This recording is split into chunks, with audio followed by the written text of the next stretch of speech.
Fala família vascaína, tudo bom com vocês? Espero que todos sejam felizes com a nossa vitória em cima do Fluminense, uma vitória histórica de 3-2 de virada no Maracanã. Vamos ficar um pouco com o que o André Henrique do TNT disse a respeito desse jogo. Não se esqueça de se inscrever e deixar um like. Valeu! Não prejudica o Neymar, no meu entendimento. Enfim, e pra encerrar, o grande jogo do Maracanã, Vasco da Gama 3, Fluminense 2. Assim, quando a gente fala do tal futebol, que um tempo é uma coisa, outro tempo é outra coisa, muitas vezes isso acontece. Ontem foi uma prova disso, porque o primeiro tempo só deu Fluminense, e aí no segundo o Renatão vai buscar forças e mexe no time e tal, e o Vascão, que virada, Wallace.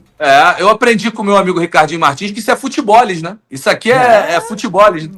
Mas eu acho que o Flu fez um bom jogo em 60 minutos da partida, até o gol do Nuno Moreira. Acho que fez um jogo de controle, posse de bola no meio de campo muito agressiva, com o Martinelli, com o Lúcio, os caras muito bem.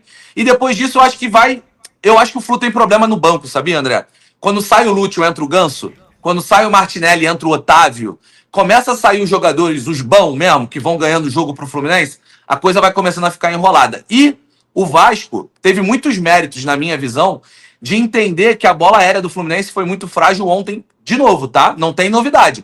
O Fluminense quase entregou, na última rodada, um jogo pro Furacão, pro Atlético Paranaense em casa, com um jogador a mais em bola aérea, tomando um monte de lances de perigo de bola aérea.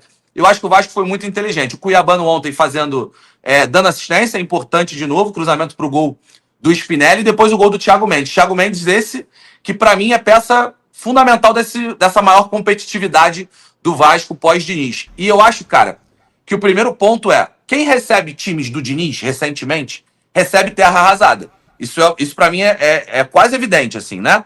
Quem recebe time do Diniz recebe quase terra arrasada. Então eu acho que o Renato, o Guardiola, ele se coloca numa condição de deixa eu fechar o meio de campo, deixa eu tentar competir, cada jogo é uma final, até a parada para a data FIFA, e depois eu tento assinar alguma coisa aqui do meu trabalho. E eu acho que ele conseguiu, sabe? O aspecto mental desse Vasco é outro, completamente diferente pós-Diniz e início de Renato Gaúcho. O que é um grande mérito do Renato, tá? Tem horas que o treinador chega num time que ele não tem como fazer e não deveria tentar fazer nenhuma... sabe, tentar mexer com o ambiente, o astral, confiança para alguns jogadores que estão encostados, que não estão jogando bem, enfim, e o Renato faz isso muito bem. Tem uma declaração interessante dele, porque assim, é um outro jogo depois do intervalo, né? E ele tem feito grandes intervalos e mexidas e tal. Coloca essa sonora do Renato pra gente ver aí, Pierão. Faz favor. O espírito ainda maior do primeiro tempo, como aconteceu no segundo tempo do Palmeiras, no segundo tempo do Cruzeiro. Hoje mesmo, no vestiário, dei os parabéns para ele. Falei, eu vou ligar para a FIFA, pedir para ela dar só 45 minutos. Eles só querem jogar 45 minutos.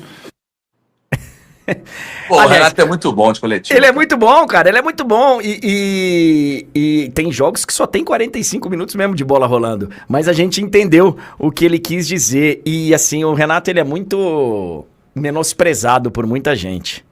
Não, eu também acho. Lembra quando a gente trabalhava com o Douglas? Você obviamente lembra, né? O Douglas do Doga 10. E ele falava que... Ele me falou algumas vezes isso. Cara, o Renato, esse personagem dele que ele fala que ele não estuda, que nem é mais tão verdade, tá? Ele já nem repete mais tanto isso como ele fazia lá em 2008 e tal.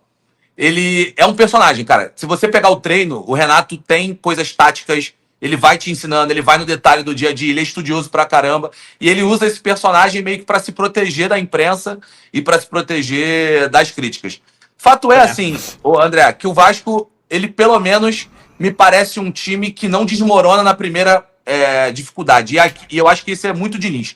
O Diniz, qualquer gol que o Vasco tomasse, o David falou isso, o atacante, qualquer gol que o Vasco tomasse, parecia que era o fim da Guerra Mundial. Ficava todo mundo, desabava no primeiro momento ali, ficava todo mundo mal. E acho que agora não. Acho que o Vasco tá acreditando até o último segundo do jogo. É uma mentalidade completamente diferente. E ontem a torcida do Vasco ajudou a virar o jogo, cara. A torcida do Vasco, parabéns. Aí não tem o que falar, André, assim, galera sabe que eu sou Flamengo, não escondo isso de ninguém em nenhum momento.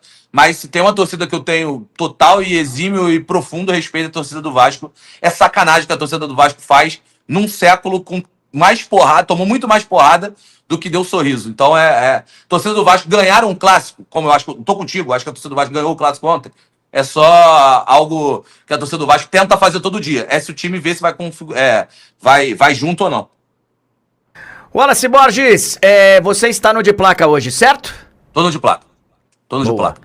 Tudo tá no de placa o nosso Wallace Borges a partir de 10h30. Olha aqui, ó, você recebe os aplausos do nosso auditório. Você conhece muito desse tal futebolis.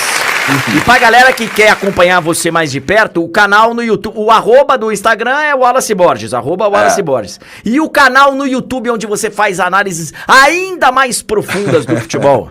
Obrigado, André. Obrigado pelo carinho aí. É só procurar o Wallace Borges aí. Eu acho que você botar no YouTube você já vai achar. Tamo junto, valeu pelo carinho. Eu falo no meu canal lá dos 20 times da Série A do Campeonato Brasileiro e de todos os jogos. Tamo junto, valeu. Ó, Wallace Borges, é a primeira coisa que aparece. A sua fotinho com o canal que tem 96 mil inscritos nesse momento. Vai bater 100 mil rapidamente. Obrigado pela sua presença, viu, Wallace? Obrigado, André. Bom trabalho aí pra vocês. Mais aplausos para o Wallace Borges. Obrigado, querido. Bom programa. 9h40. 9h40. Ô Piero, quer falar alguma coisa da rodada, alguma coisa dos jogos aí? Porque a gente entrou num papo aqui com o Wallace, mas você também, se ficou alguma coisa pra trás, se você quiser destacar alguma coisa. Na verdade, é curioso isso, né? Porque o Wallace estava escalado hoje pra vender o desafio do Dissolo, né? Que a gente acabou